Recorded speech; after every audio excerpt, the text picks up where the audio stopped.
Okay, so finally here I have the circuit of the circuit board, which is the Variac circuit breaker circuit. And before I start explaining, I'd like to say that I am not an electronic engineer. By trade I'm an electrician, but I have worked pretty much many years, over 25 years, in fixing TVs and videos and hi-fi stereos, in fault finding. And but in my later years I wanted to design some circuits, electronic circuits, and making a circuit board.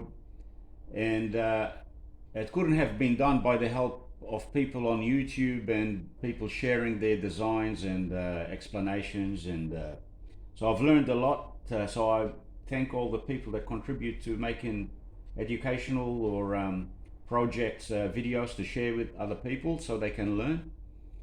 And that's the way I've learned and self-taught and all that. But you know, my circuit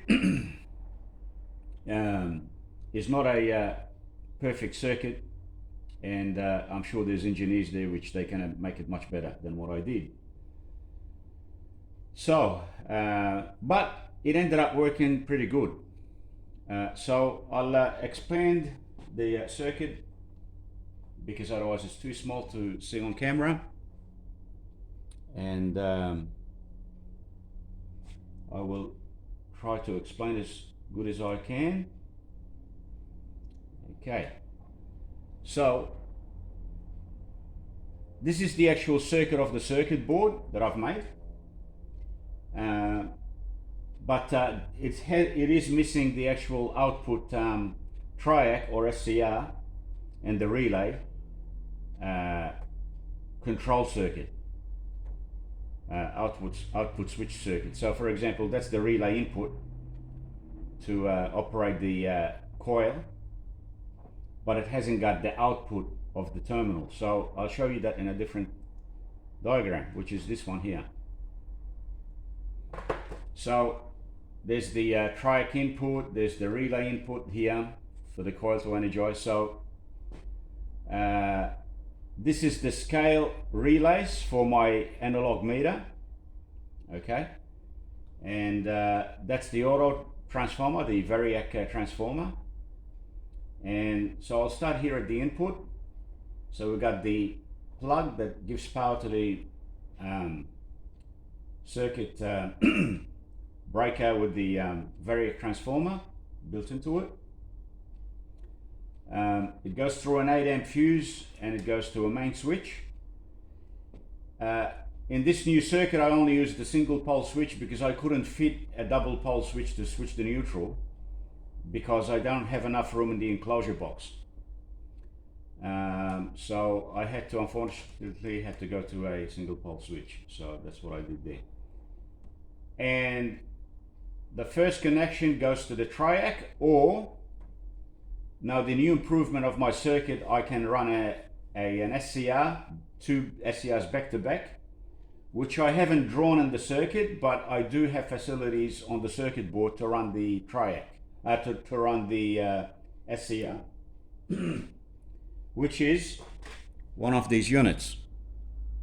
Okay, two SCRs back to back. Okay, which the chip that I'm running on the circuit, I'm using a triac driver MOC 3163M, and on the data sheet it explains how to wire up the SCR back to back. Okay, so I will show you that on the PDF file of the data sheet. So getting back here, this is the control output of the high voltage from the transformer, right? This is the circuit that does that. So it goes through the triac and then it goes to the relay, which the relay is in series with the Triac or the SCR. Now, the idea is if the SCR or the Triac blows up and goes in short circuit, we still have the relay to cut the circuit as well. The only difference is the relay is about 10 milliseconds behind the SCR because of the mechanical delay, okay, is about twice the time of the Triac and the SCR system. Now, this Triac module, which is one of these, except I do run a better one than this. This is just a cheap Chinese one. Have a zero crossing reference chip that fires the gate on the Triac. So under 50 Hertz, okay, the 50 Hertz in period time will equal to 20 milliseconds. Now, because it cuts the circuit at zero crossing, you got the wave, okay, goes from positive to the negative, it crosses the 0 point. That timing is 10 milliseconds because half the wave. So the mechanical relay has about 20 to 25 milliseconds mechanical and magnetic field here delay before it energizes and the contact actual meet the contacts. Okay, so and also the idea of having an SCR or a Triac is to protect the contacts of the relay. So if you only use a relay, eventually these contacts, they're going to burn if you always have a load on and when you put the circuit on. But for safety, it's good. You cannot really trust the silicon switching circuits because they can blow up. And then finally, from the relay, it goes to the transformer, to the primary of the transformer, okay? Now, of course, the secondary of the auto transformer is not an isolated circuit, but it's actually a wiper that changes the windings, contacts, okay? So you got to keep in mind, an auto transformer or a Variac is not an isolated transformer. And then it feeds these relays, depending on which one is on regarding the scale of the analog meter. It goes through a different windings on the current transformer, and then it goes to the load and switches your load on. Back to the neutral here. So that's how that works. And then here, from the main switch, it feeds also a 100 milliamp fuse, and it power ups the control transformer that powers up the circuit board. And over here, as I explained before in the old circuit, these are the LEDs to show you which scale you're on. And of course, these relays run this time from 12 volts, so they run from the same circuit as the LEDs. But this connector here connects to a relay board, which I bought that. I didn't make that board with the relays, I just bought it. It's from China. You can find it on eBay or on AliExpress. So that's that. So getting back to the circuit. Okay, so I'm using a precision toroidal transformer, which is one of these, to read the current, because this whole circuit is about reading the current, and from the same readout then you will be able to have the trip point to switch off and on the circuit breaker, which is the Triac, or the firing the two SCRs back to back together with the relay to break the main circuit that I just showed you. Now, so the primary, so the output goes through the primary of the toroidal transformer. So the wire, neutral or active, goes through there. And then I'm going to have a voltage on the secondary, which is read in millivolts. Now, I have two scales here, which I made on the input. Now, ideally, you don't want to do it in this way. And the only reason why I done this in this way is to get high accuracy when I'm reading 1 milliamp, because this circuit is capable of reading 1 milliamp increments of the current measurement. And I would explain why this is not really ideal, because this came back to bite me. It created a negative effect that when you want to do something else, it created an issue, and I will explain that later.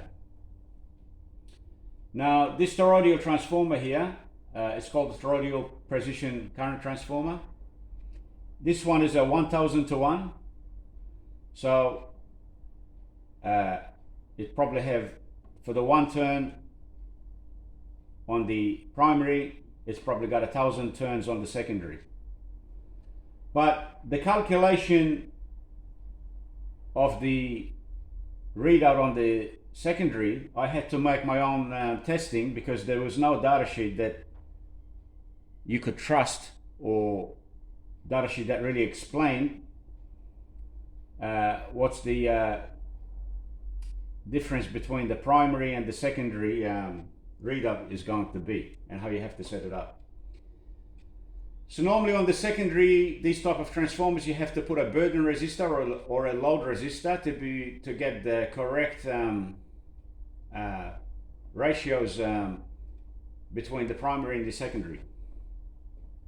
So my testing showed, if you have a 1000 milliamps, 1 amps running across the primary, to on the secondary, if you put a 1000 ohm resistor load, this transformer will give you a 1-to-1 ratio.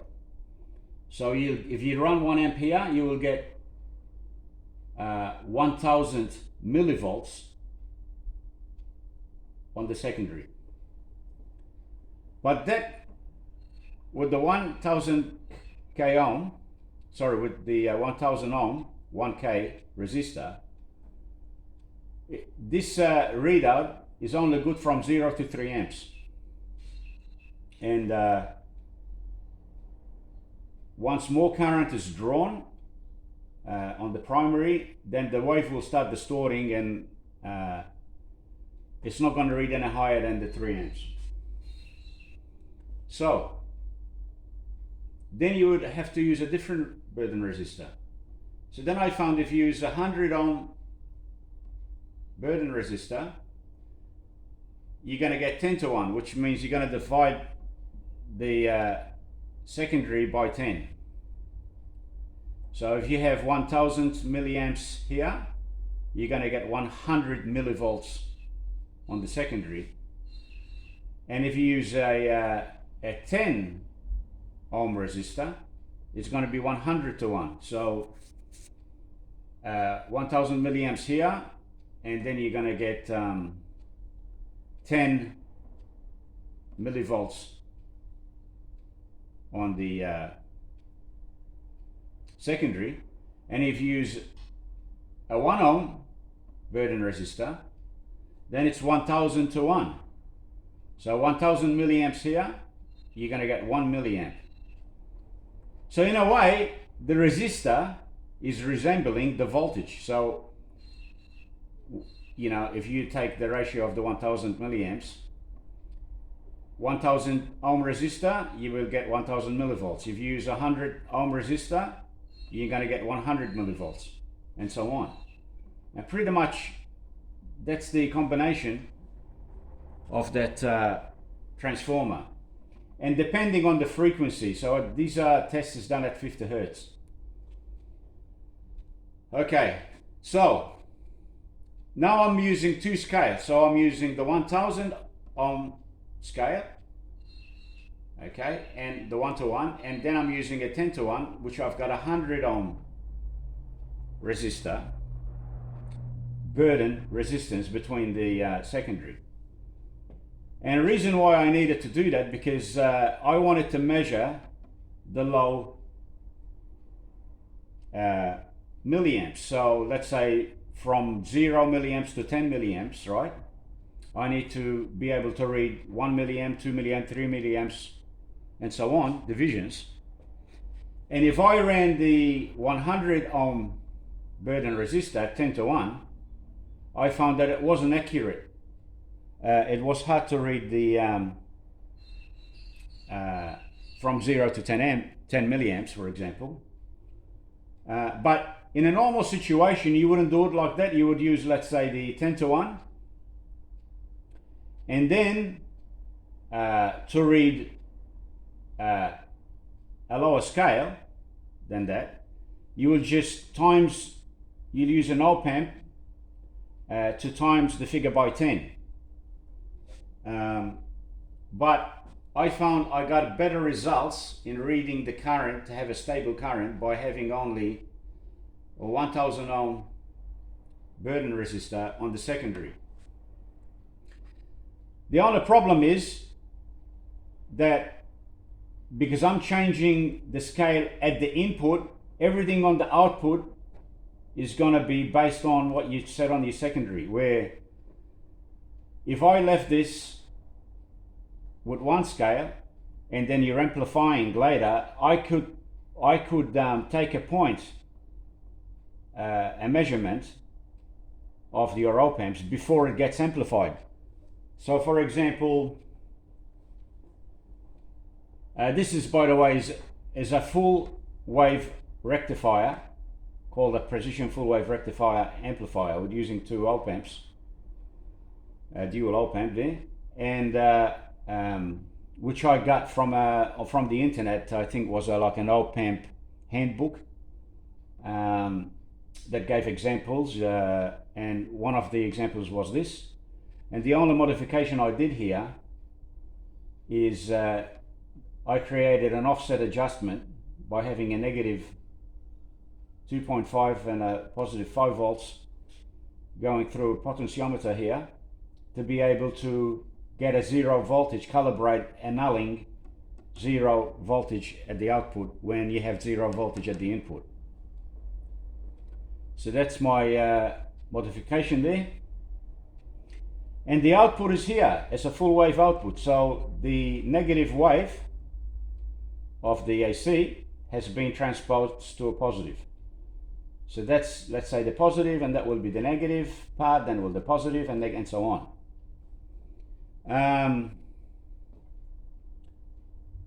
Because I want to be able to read the current even on the negative side.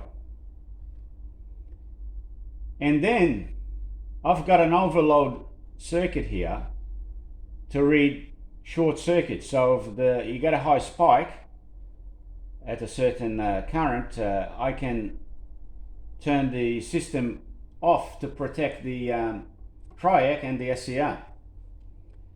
So this came back to bite me, because depending on which scale you're in, since I've changed the input, then this overload circuit is going to change by 10. So let's say you've set it at 3 volts, okay, and I'm on one scale. If I divide the 3 by 10, okay, then it's going to be 0.3 of a volt.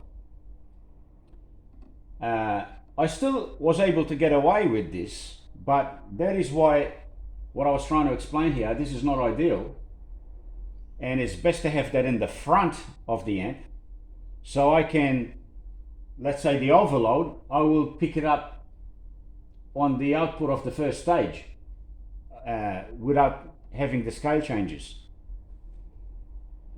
because the scale change is going to affect the current reading towards this op amp here. So originally, I never used to have this circuit. I never had this op amp to trigger an SCR, okay, on reading a high spike, to be able to quickly turn off the SCR or the Triac. So at first I didn't have that issue, what I'm explaining, to come to bite me. But then when I decided to put that in, this circuit at the input here became a bit of an issue. And the way around that is that after 1 amp, the scale changes, and I'm using the times 10, I did divide by 10 scale. Okay, so let's say if it's gone past 3 amps under the first scale, under the 1-to-1 scale, then it's gonna trigger this SCR. Okay, and it's gonna think there's a short circuit, but under normal circumstances, that will not operate. And then when it's on the divide by 10, the 3 volts, okay, will be sensing 30 amps, not 3 amps. So that's how I got away with that. Then the output feeds also a peak detector to try to correct the RMS output of the since it's been converted to DC. So this circuit is not really a true RMS circuit, and the peak detector, I found some examples on the internet, but I did modify it and made it for my what I thought was a good result. So the output of the full wave output from pin 7, okay, is here, goes into this op amp here and through this diode. And the idea here is to use the peaks of the wave, when the wave is not a proper sine wave, to hold the charge in this capacitor, and then this capacitor gets discharged by this variable resistance here, which I can adjust to have the output readout close to the true RMS, okay, of the wave. So that's what this does. It's storing the peaks into this capacitor, which adds them up in the total current measurement. Okay, so that's how I got to make it more accurate when the sine wave is not a pure sine wave. And then it goes to a buffer, the output, and gets smoothed out to get a perfect DC output, since it's going to be read by the analog to digital converter on the microchip, PIC chip that I use here, which I use the PIC 16F1847. And then the output goes to another 4.7K resistor and gets again smoothed, filtered out with a 2.2 microfarad capacitor, and then it goes to the PIC chip. Then also it's got a negative 2.5 volts with a 1 mega ohm resistor here to try to fight the offset voltage of the chip, which this is a quad op amp from that I bought from China, and it's not original, it's a fake. It's an LT1079 ACN, and the way you I found in my experience, how you know it's fake, when you check the data sheet, you will find these chips from China, which they're a fake chip, and it's very hard to find original chips from China, by the way. You'll find that the offset voltage is about 10 times what the data sheet says it is, and that's when you know it's a fake chip. So the Chinese haven't been able to make a fake chip, right, and have the correct output of the data sheet, of the original data sheet. So there you go for the Chinese. Now, then the output, okay, for the final stage output of the current measurement, that it's coming from the precision rectifier and smooth it out and all that, goes to a comparator, okay, which I'm using a DAC. I don't know if you could see that. So here I'm using a DAC, an MCP4725 microchip chip, and a comparator, and this is what triggers your trip point of your current. So you set with your DAC a set voltage. So if you wanted to trip and you run the first scale at 1 amp, okay, you'll put 1 volt here, okay, which will equals to 1000 millivolts. And then when the comparator, which is on the inverting side, so the output is going to be inverted, when it's higher than the set voltage input here, then the output will go low. And when it's lower, since it's an inverting configuration here of the comparator, it's high. So when it's low, when the comparator input is higher than the set value, it's going to turn off this MOSFET, and that MOSFET is going to allow the clock signal coming from the PIC chip, because that's how I've set up my timing,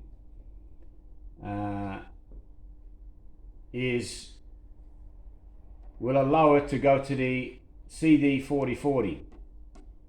So I've got a time delay that you can set for your, after it's been tripped, the current have reached the set value, then I have a delay time before you switch off the circuit breaker. Now this idea, because I forgot to mention, it's not my idea. The circuit breaker, to have a circuit breaker, an AC circuit breaker, was from a gentleman called Ron, and he's got a YouTube channel called Glasslinger.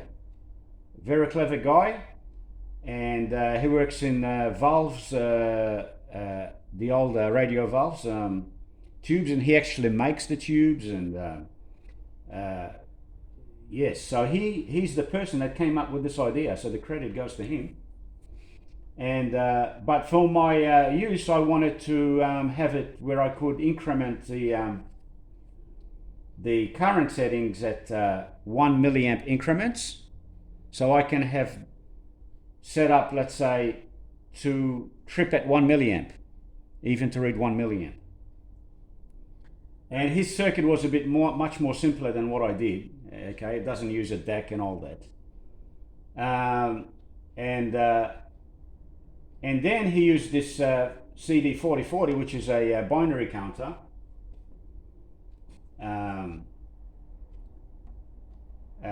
Actually, not a binary counter, but it's just a counter. But it uses binary system inside. Of course, it's digital, and it's got a clock signal, and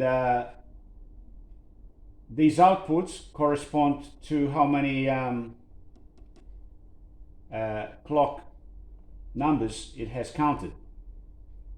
Okay, so Q8, for example, counts 128 pulses, and Q9 counts 256, and you can see the binary numbers there. But so getting back to how this runs, this MOSFET turns off the clock signal, which in my case, the clock signal comes from the PIC chip, okay?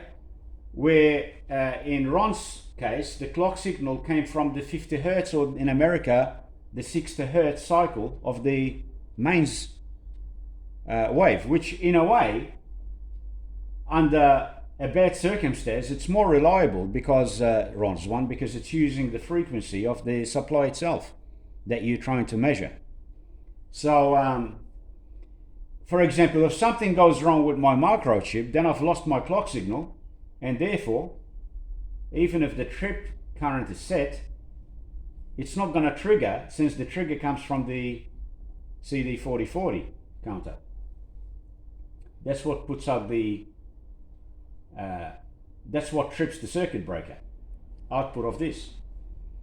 But reason why I done this, so I can increment my timing from 1 millisecond to 1.048 seconds,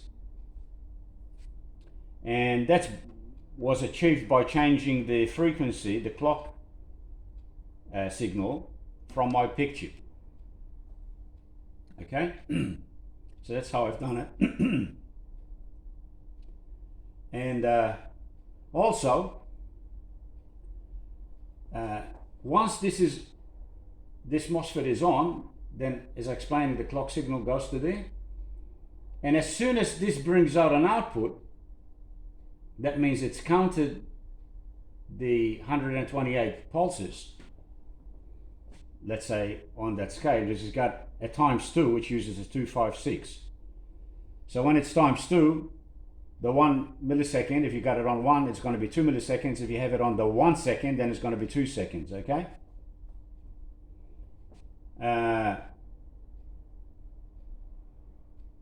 The output turns on the MOSFET here, which turns on the relay to break the contacts, and removes the power from the SCR or the Triac. Then, as Ron as well did his the same, the clock signal gets taken to ground as well through the MOSFET. So that means you switched off the clock signal once it has put out a high, an output. If you do not do that, this chip will keep on triggering, right? Whatever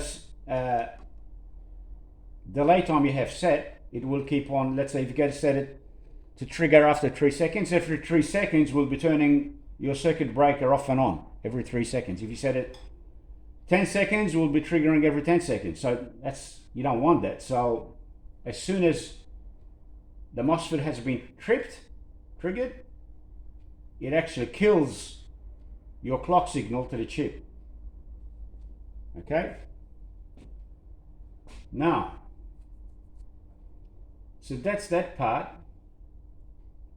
And the microchip itself is going to measure, since I'm measuring the current, goes on RA0 there.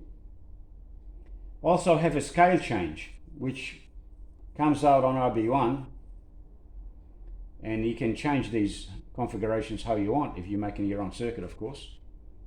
And your scale change, then it's an output from the PIC chip, which turns on these dual MOSFET relay here. And what that does, it's an isolated system. This only turns on the LED, similar to the Triac driver, but instead of having a Triac here, it has 2 MOSFETs, and it will turn on your 100 ohm resistor, scale burden resistor, to ground, which in total then it's tuned with the pots to have the correct value for the calibration of the burden resistor to achieve an exact 10:1 or divide by 10 from the primary to the secondary. So that's how that's done. That's how my scale gets changed through the software.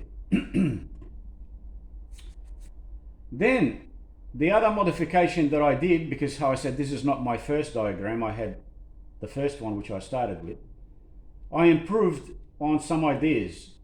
For example, when you reset, the circuit breaker has been tripped, and then you reset it with your reset switch here. Let's say the load is still connected. So let's say this is tripped, the relay has been energized, and the Triac or the SCR has been turned off. So you got no power to the transformer. When you reset it, it's gonna remove the voltage from the transformer, because this works on the normally open, the normally closed contacts, and you need to power on the Triac or the SCR. Now, since this uses a zero crossing reference turn off and turn on time, it might take 0 milliseconds if it happens to be already on the zero crossing. If it happens, the wave happens to be on a high, on the high peak, then it's going to wait until, or if it's rising up, let's say maximum of 10 milliseconds before it turns it on, okay? But the relay, okay, is going to take double that. It's going to take to 20 to 25 milliseconds. So the problem with that is, when you reset it, your Triac or the SCR is going to turn on first, and then the relay is going to turn on, which means the relay have power here already, and when the contacts meet and your load is on and your voltage is high, then it might arc on your contact. So I thought I don't really want that to happen, because I wanted the relay to last as long as possible. And every time it trips, you don't want it to be having a small arc there. Since it's a testing instrument, it's most likely it's going to trip a lot of times when you're testing equipment. So then I thought, I need a delay here. I need a delay to delay the SCR or the Triac longer than what the relay takes time to energize. So I want the relay to energize, or de-energize in this case, first. So this contact's already met and it's making contact, while the SCR or the Triac is still in the off position. So then I thought, okay, I need 100 millisecond delay time, turn on time. And that's what I improved it, my second diagram, and I created a 100 millisecond delay on time. So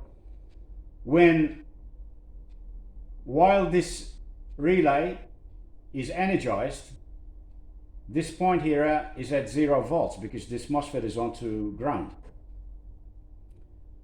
So once you reset it, the relay gets de-energized, okay, because this MOSFET is off now, is on the on-off position, which means this line here becomes 12 volts through the coil of the relay. Okay, so that's how that works. And then when this becomes 12 volts, it allows current to feed your SCR trigger, your Triac trigger, or your SCR trigger, which is a one of these chips, an MOC 3163M, for example, right? So I needed a 100 millisecond delay time before I turn on the SCR or the the Triac or the SCR driver. And I done it by having an RC network here, okay, to charge up this capacitor to feed the gate of this MOSFET. So it goes through a 10K and a 1 microfarad capacitor on the gate, and while this becomes from 0, goes back to, let's say, 10 volts, because it's going to limit the voltage to 12 volts through the coil. this MOSFET at 2N7000 is going to be turned on because this capacitor is charging on the gate. So this is going to switch on, which means it's going to take the current part to feed the Triac or the SCR driver to ground, as you can see. But once this capacitor has charged, okay, then this MOSFET will turn off, okay, and once that turns off, then it will allow the current part to turn on your SCR, and that timing works out to around 100 milliseconds, okay. So that's the improvement I did. Now also, because I'm using a 750 ohm resistor here, I'm limiting the voltage and the current.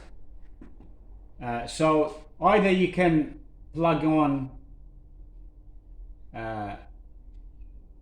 you're going to use the SCR driver or the Triac. You cannot have both because you won't have enough current here for to run the LED, the trigger LED for this chip here, the zero crossing reference trigger chip. So and of course I've gave the option now for either you're going to run this, all right, or you're going to run your one of these. Now these are no good. This is a much better option because these can handle higher current, and SCR is much robust than a Triac. So that's that. Now I also needed to read the voltage to be able to read the to have a total wattage display on the alphanumeric display. And originally I only ran it through one op-amp, which was used one of these quads, but then I've run out of op-amp since I used one of the other op-amps to run the overload system with the running an SCR to trigger the circuit breaker if there's a short, because it's reading the peaks. I had to use another op-amp, and then I thought just might as well use a dual op-amp because it's the same size, an 8-pin op-amp, and if you use a single op-amp, it's still going to be an 8-pin op-amp. So the voltage is read through a transformer, an isolation transformer over here, and I wanted to isolate the main AC through a transformer to be able to go to on your circuit board. So that's why I did that, and I actually used a 1-to-1 transformer here. You don't have to use a 1-to-1, but you can of course run a different configuration here on the op-amp to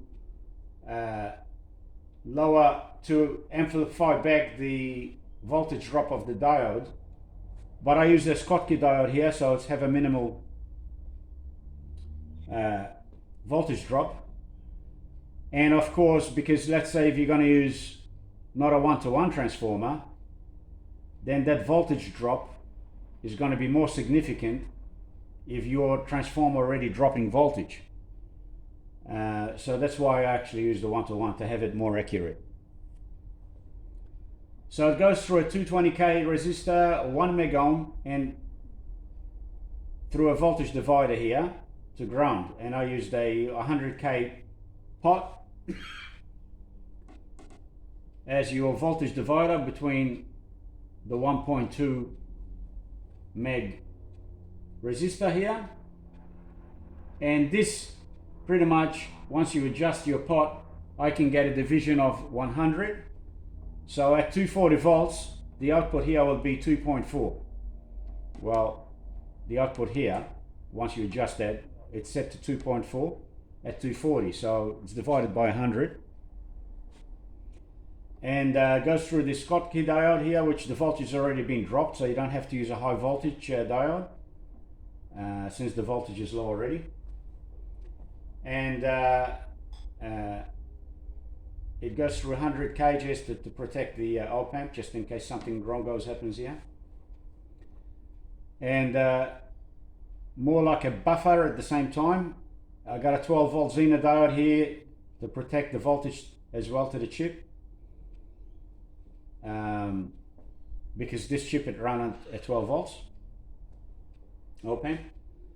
And then the output is smoothed out again with this 100k ohm and this 10 microfarad resistor capacitor. I probably should have put a 1 meg ohm resistor here to discharge this a bit quicker.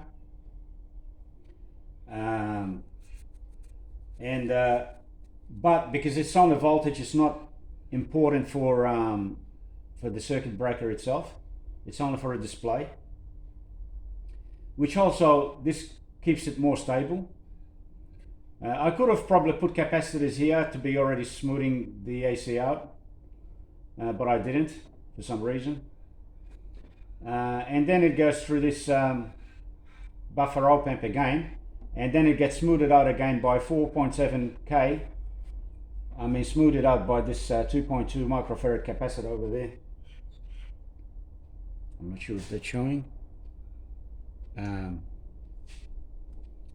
So there's the capacitor there, and then it's read into the chip.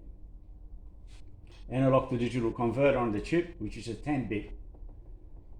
And reason why I've done a lot of smoothing, a lot of RC smoothing here, is these 10-bit chips running in a microprocessor like a PIC chip are very sensitive to you know, little spikes on your input, and the first digit might be flickering, especially when you're reading, you know, 1 milliamp increments. So you want as much as filtering as possible. So that's that. And of course, I've got, again, just in case something goes wrong with the op amp, I've got a 5.1 Zener diode voltage protection to protect the microchip. So I put as much as protection as I can without overloading the circuit. Well, the circuit board has got already too many components actually, but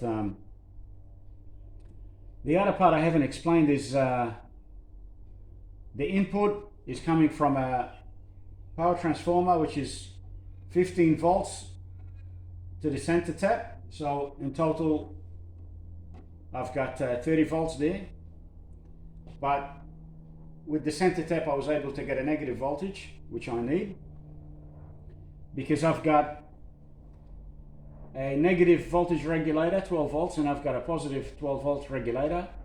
They are used to be able to power up the main precision full wave rectifier op amp, which needs a negative rail as well, negative 12 volts and a positive 12 volts, to be able to read the negative sine wave of the AC. And then I've got a 5 volt regulator which runs your microcontroller, okay, and runs the quad op amp here, and also runs the CD40 at 5 volts as well, okay. And then I have, so those the regulators there. Then I have a 4.096 regulator to feed the DAC as a voltage reference for the DAC, and the DAC is an MCP4725, and this regulator is an MCP1541, which is a cheap regulator. That's a 3-pin regulator, and it's not very accurate, so it should have 4.096, and by memory I think when I measured it I had 4.090 or 4.091. If you want to use more accurate, you have to use a different voltage reference there. But for this use is good enough.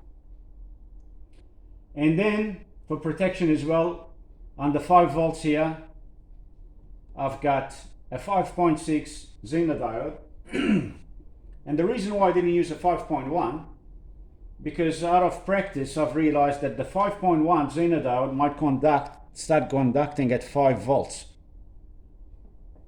So since I have 5 volts here, I don't want that diode conducting at that level, because that means you're going to draw more unnecessary current out of the regulator.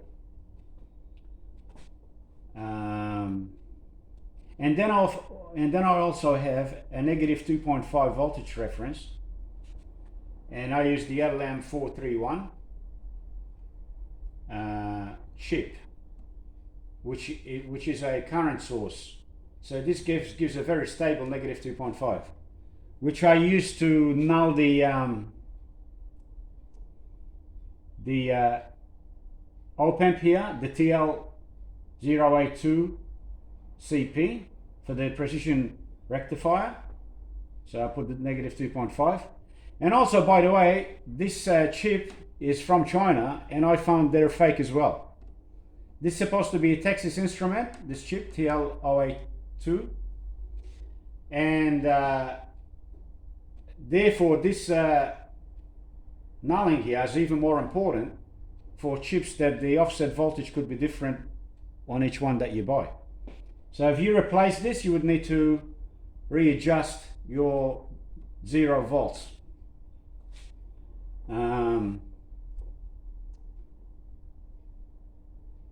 So that's that part. And the reset switch. The reset switch is over here. And originally, if let's say Ron's circuit from Glasslinger, he puts the switch directly connected to the reset pin. The only problem with that, if your load is on and you go and reset it, if you hold the switch on, this chip stays in reset mode, which means it's not going to trip if you happen to have a load on and it's past the reset trip point. So then I thought, okay, a way around that is, doesn't matter how long you hold the switch down, because it's going to go through a capacitor.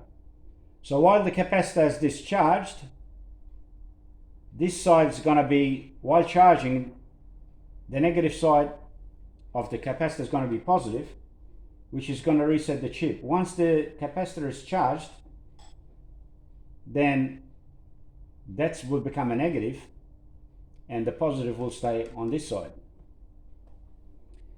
And so therefore the chip is not in reset mode anymore.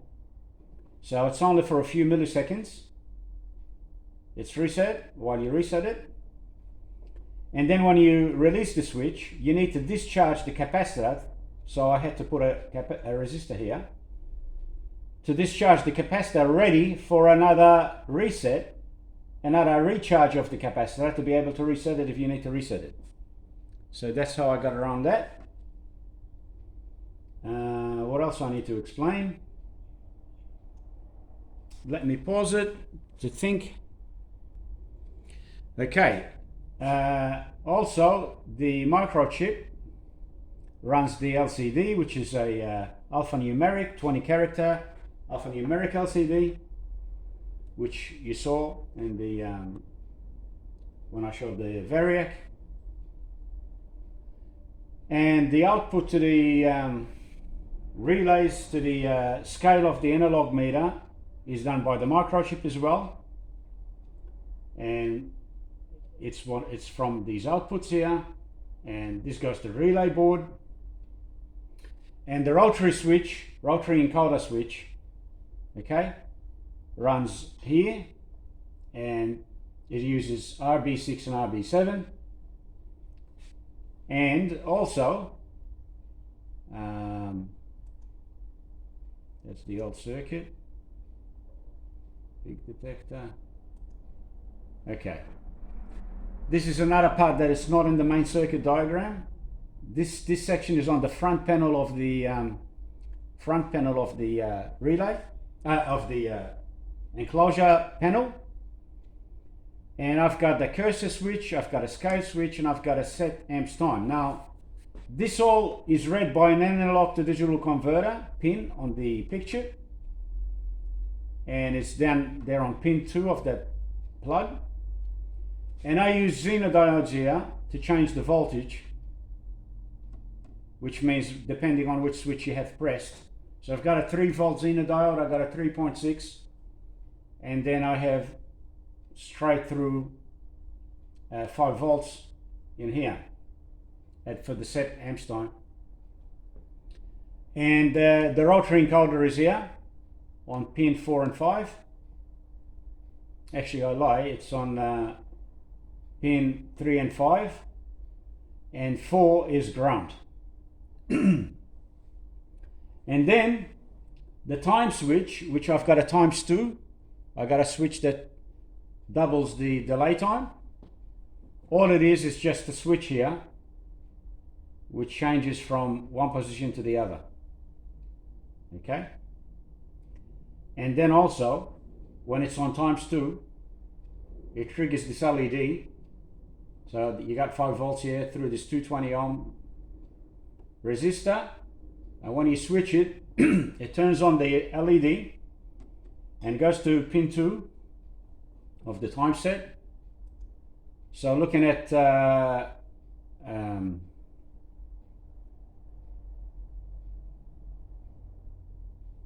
on a minute. Time set, oh yes. Where is that plug? Here, time set. So it goes to pin 2 through this 4.7K to ground. And also, it puts a high to this RA5, which means it knows that you're on the ×2 scale. So that's how that works. Okay,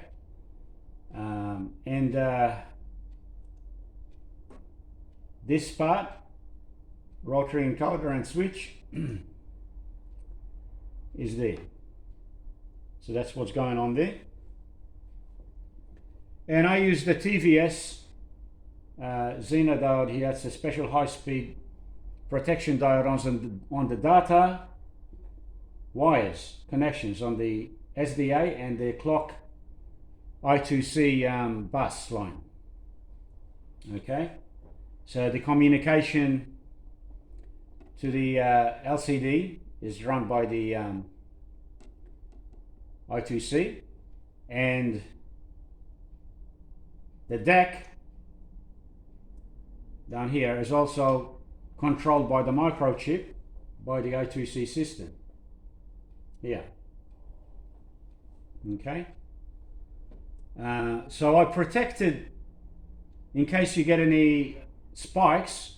That's what the TVS is done there, because one problem I found with my first circuit, every time you break the transformer here, every time this is stripped, you are going to get a back EMF out of this transformer, and that back EMF was creating a spike onto the circuit board, which was affecting the data lines of the communication lines, which was corrupting the LCD screen. And how I fixed that problem was not just by putting this TVS. In actual fact, I'm not sure if that would have fixed that, but by putting capacitors from the circuit ground to earth.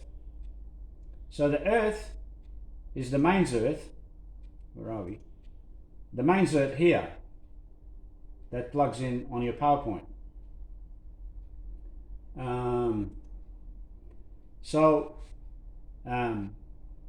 I've put two 100 nanofarad capacitors from main ground, negative ground of the circuit board, to earth, and two 1 microfarads capacitors as well. I'll be honest with you, originally a 100 nanofarad and a 10 nanofarad done the job, but just in case the spike is any stronger than that, I went to a 1 microfarad. And on the circuit board, I'll show you how I done that. It's got four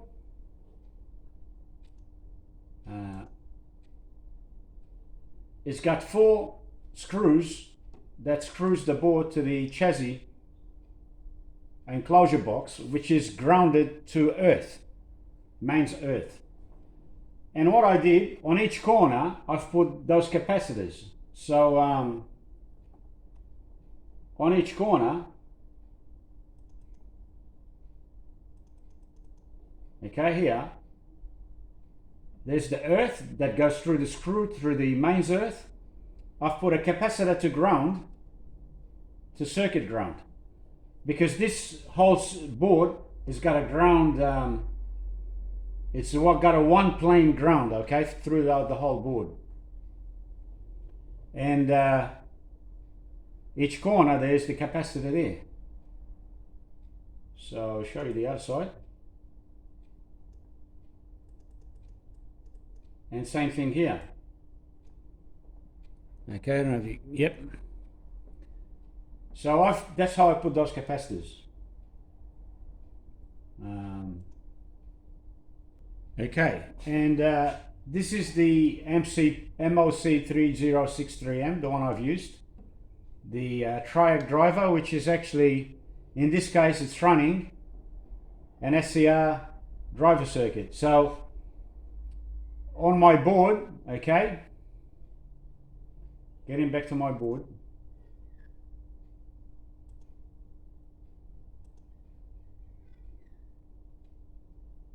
that's the chip, okay, and the way it's wired here through this plug and these diodes and these resistors, okay, the circuit for that, the output circuit is this. So that's those diodes is what I showed you on my circuit and the resistors, and this is the SCR, which is one of these, okay. That's how it's wired.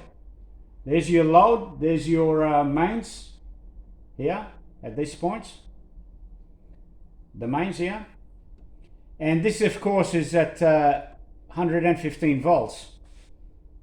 So the only thing that I'll tell you, the value of R1 and R2,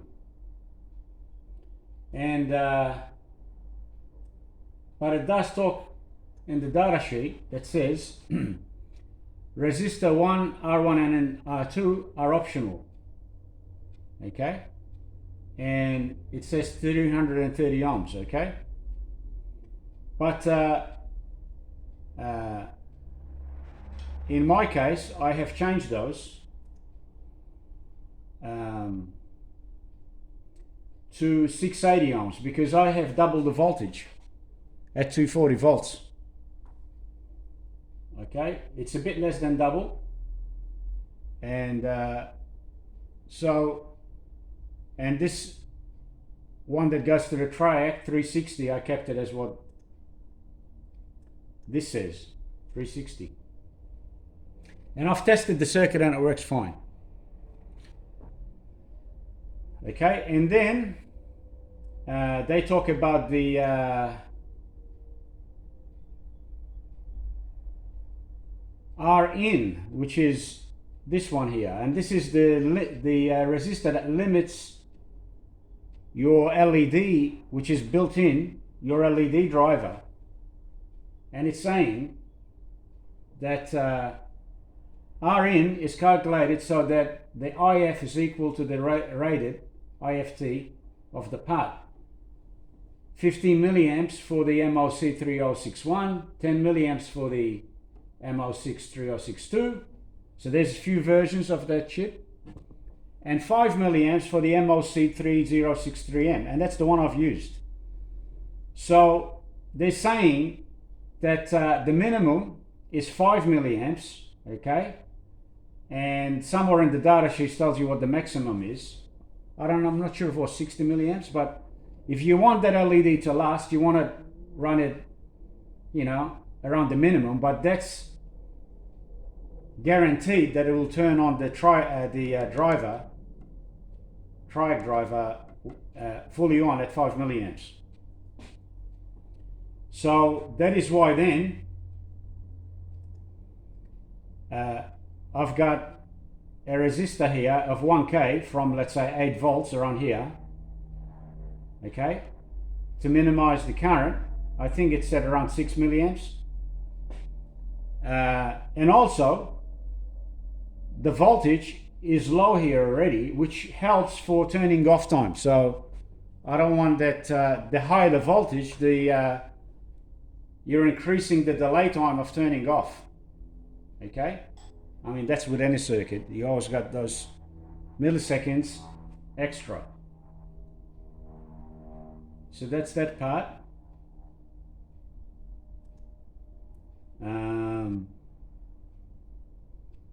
I think I pretty much explained a lot of stuff.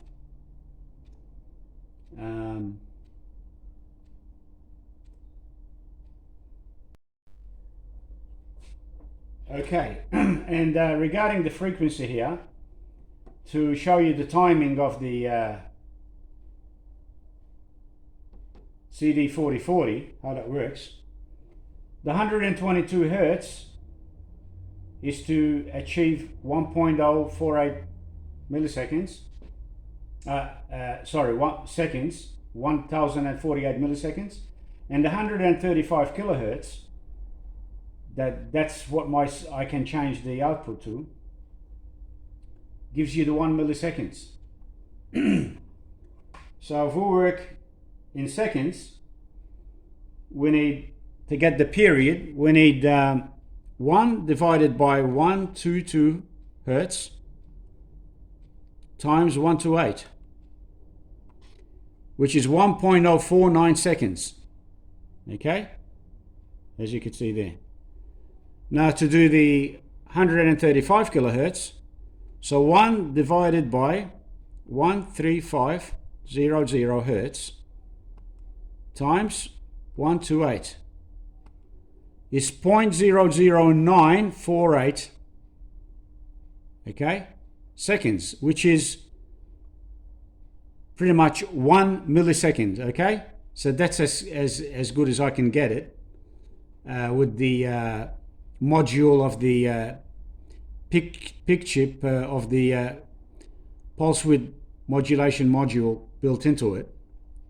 After you calculate the formulas and the prescaler and PR2 on that, that's as close I can get to 1 millisecond. Okay, so that's that part. Okay, so regarding the switch on time on the circuit breaker, when it's tripped, if you press the button and the load is on, okay, or even if the load's not on, the Triac, or if you use an SCR, it's going to be 100 millisecond delayed after the relay.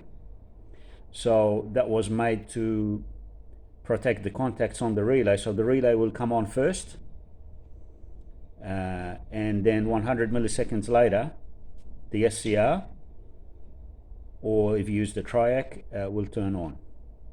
So here I've set it that it is going to trip straight away because I've got a load on and it's higher than what I set it.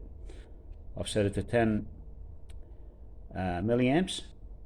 So when I press the button, it will turn on, and then I'll show you on the oscilloscope the delay time. And also you can see that it's going to trip, and even when I hold the reset switch on, it will still trip. Okay, so hold on the switch, it trips there. That's because I've said that was regarding the reset switch. So now I'll show you on the oscilloscope, which is right there, and I'll expand it. Okay, so each division is 100 milliseconds. I don't know if you can see the divisions. Okay, but hopefully you could see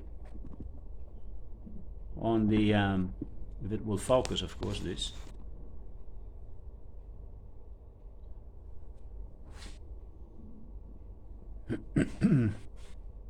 Okay, so let's do the test. And the blue wave is the SCR turning on, or the Triac. And the yellow wave, channel 1, is the actual relay. So you can see that, and of course you're seeing the trip right in the end because they both tripped at the same time. But for switch on time, you can see that there's a delay of 100 milliseconds. So hopefully this will focus. I'll grab it this way. There it is there. So I'll do it again.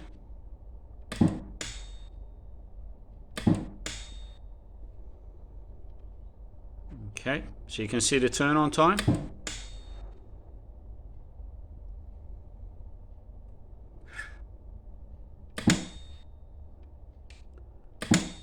I just changed the current there, the voltage on the oscilloscope.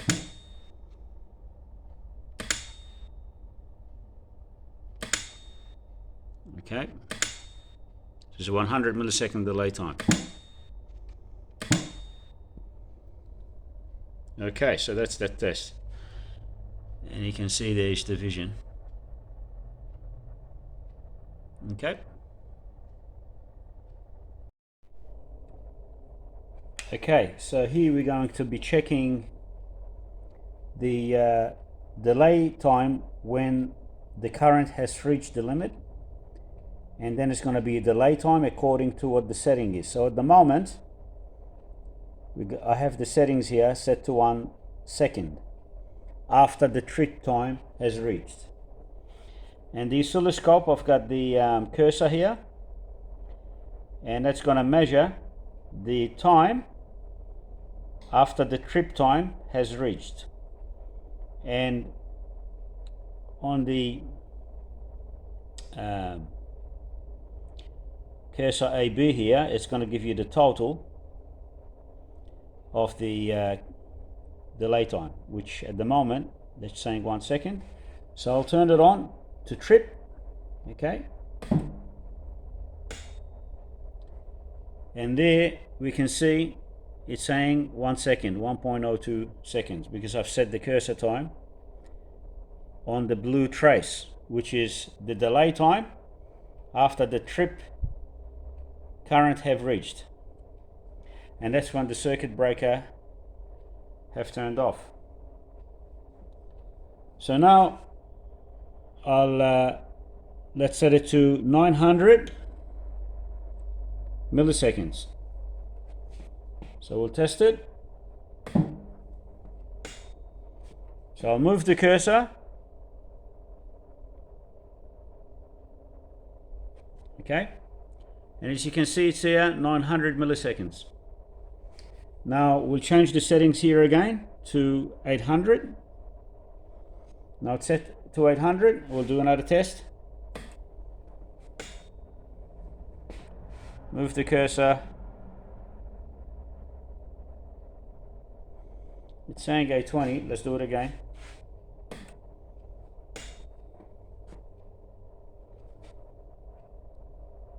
$800. Let me change the scale because it's probably too close, so we'll set it there.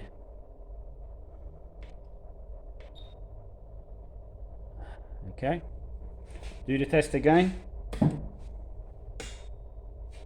and there it says 800 milliseconds, and my settings here says 800 milliseconds. So we go down to 700.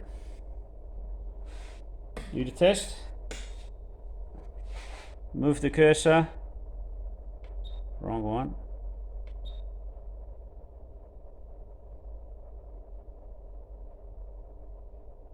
$704 milliseconds. We'll go down to 500. Do the test.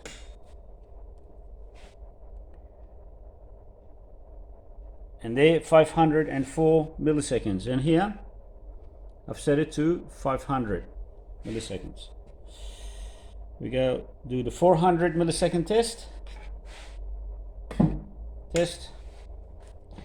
Move the cursor. 408 milliseconds. We do 300 test.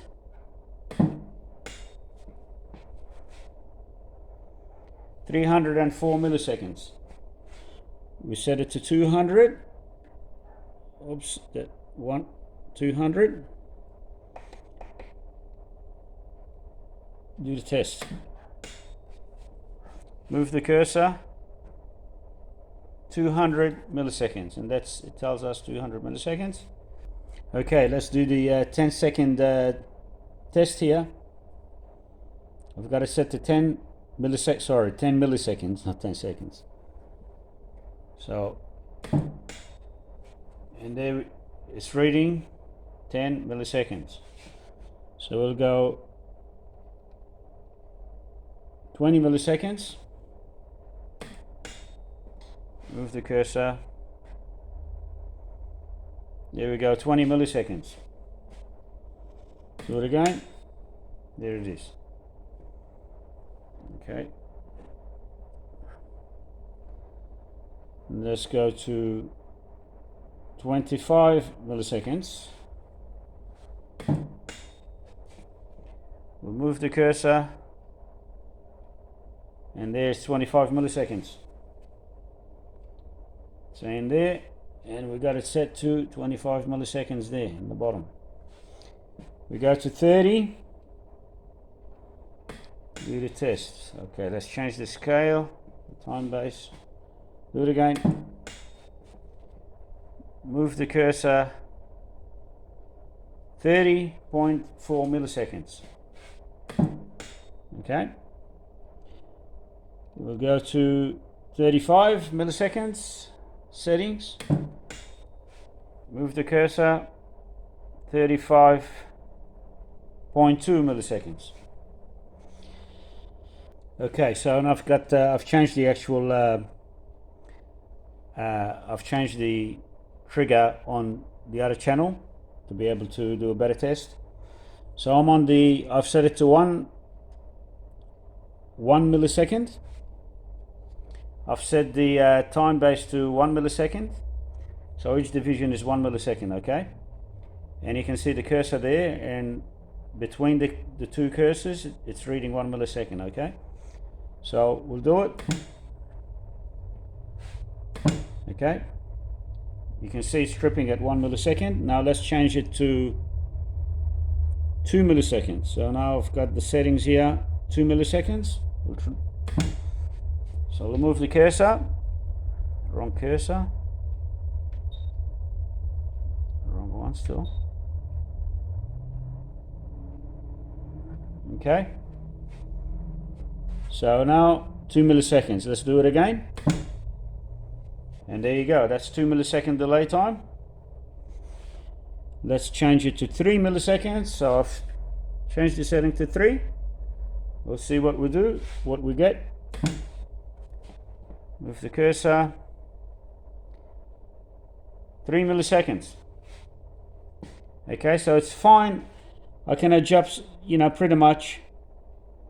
It's not 100% spot on, but it's very close, yeah, to each millisecond division. I've set it to 4 milliseconds. Got 4 milliseconds. And we'll do the test. You can see it's 4 milliseconds. So I moved the wrong cursor there. Okay. 4 milliseconds.